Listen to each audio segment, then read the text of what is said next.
I have a question for you today. Who are you? You may think of all the ways in which you might describe yourself, such as your appearance or your personality, maybe your strengths or your weaknesses, but those are all really just labels and beliefs about your identity. You create a story about yourself based off of these labels and these beliefs. They're not really who you are as a person, but rather the way that you perceive yourself, the beliefs that you have about yourself. And beliefs are interchangeable. Humans are never fixed, but always changing and expanding because nothing is permanent. But we can't help but create and reaffirm the same story throughout our lives about who we are and about the people around us. As you can see here, this can become very limiting because when we fully believe something about ourselves, we live our life according to that belief, blocking off any other possibility that could be. There are endless examples of this. Most commonly when we believe I am this or I am not this. For example, I am not smart. I am not creative. I am not attractive. I am not a people person. Or I am misunderstood. I am lonely. I am weird.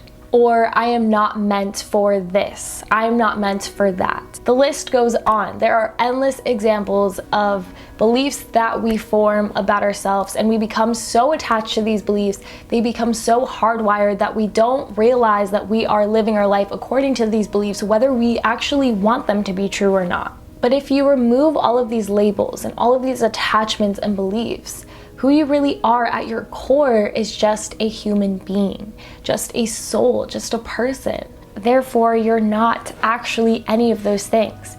At least you don't have to be if you don't want to be. You're just you, an ever-changing and expanding human being. That's why it's important to not hold on to and get attached to these certain labels and beliefs because it becomes very limiting. And that's what we are talking about in today's video, is limiting beliefs. I'm going to share with you a little bit of my own experience with limiting beliefs and some of the beliefs that I used to have about myself that I was so 100% certain about. Yet those beliefs were proven completely wrong. One of the ways in which we do this very often is beliefs about our appearance. This may be a minor example, but I'm sure many people can relate to this. I used to think that I looked my very best with the most amount of makeup on, and I've always hated wearing makeup. I was always just so conflicted because I absolutely despised the way that makeup felt on my face, but I thought that I only looked good if I had face makeup on, and I didn't even want to put on eye makeup if I didn't have face makeup on. And this belief I held so strongly. I always was like, there's no point in wearing eye makeup if I'm not wearing foundation because it's gonna look bad. I have bad skin. My skin is red and blotchy. There's just no way that I'm gonna get away with wearing just eye makeup and no face makeup. It just looks bad. So for years I would put on face makeup, hate every second of it, hate how it felt, but do it anyways because I just thought I looked better that way. And one day, I don't know why I finally did this, but I decided to put makeup on without foundation. And after doing that for a few weeks, I realized that I look better without foundation. This might seem very minor and insignificant to some people, but I also feel like this is actually something that so many people feel that wear makeup. They feel like they have to paint their face to feel okay with how they look.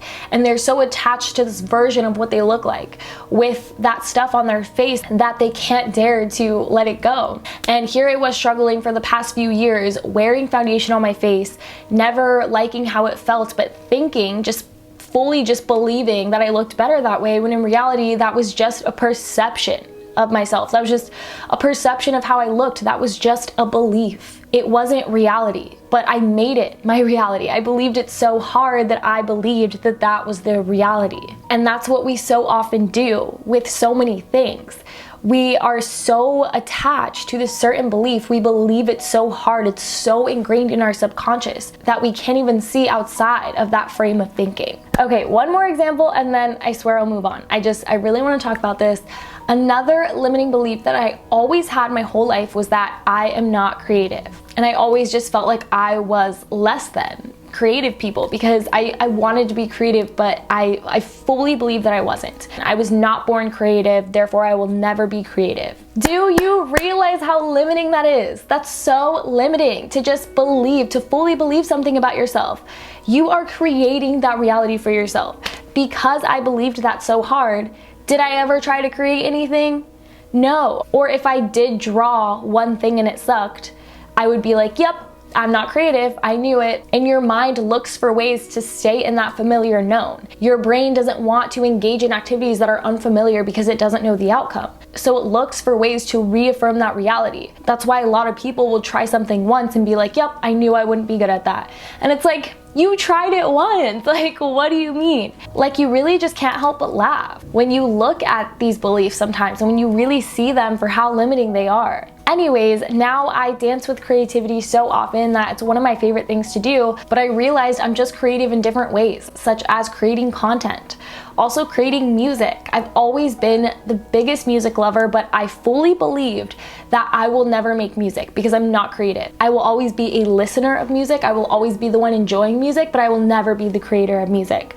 I fully believed that, okay? But once other beliefs about myself started shedding, so did that one. And over the course of the past year, I haven't even tried to do this, but I've been beginning to write an album. Lyrics have just been coming to me. They've been flowing to me. And I think that's because I've gained more awareness and clarity of these limiting beliefs and how limiting they are, and I've begun to shed them. So therefore, I'm expanding myself further than the little box that I once saw myself in. After realizing that each of these were only true because I believed them to be true, it completely opened my mind to so many possibilities and just rewarped my perspective about human potential. How are these beliefs formed and why do we believe them so much? Let's talk about that. Throughout life, people often influence us with their words, which, by the way, usually stem from their own limiting beliefs about themselves. Also, life events happen, such as maybe being broken up with for someone better, or being made fun of, or making a mistake when trying something.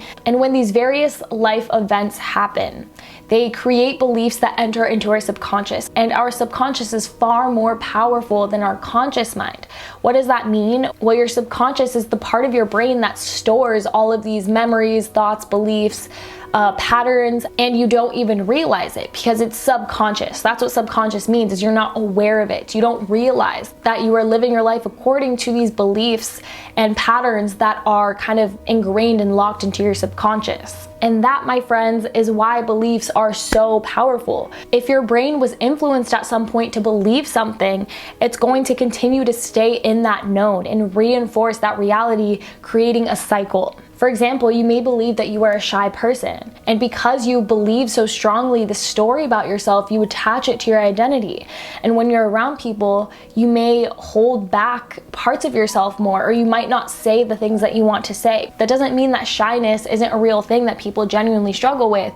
I actually get extremely shy in social situations. But at the same time, I realize that it really all stems from these subconscious beliefs about myself, these deep-rooted insecurities. That's the real reason that I'm shy around people, is not necessarily because I'm a shy person, but it's because I have these insecurities about myself that are so deeply ingrained in my subconscious that I live my life according to those beliefs. Though on a surface level, I may know that those things about myself aren't true, but on a subconscious level, I genuinely believe some pretty self-deprecating things about myself. So I struggle with having confidence when I'm around other people, and that's really what shyness often stems from. So not saying that those things that we face aren't real struggles, but we do have to realize where they're stemming from. But that's why it's so powerful, because we can actually rewire those beliefs about ourselves with time and with practice and with grace and love for ourselves. You can consciously work towards rewiring any belief about yourself. Thinking you are stuck with these limiting beliefs is a limiting belief in itself, right?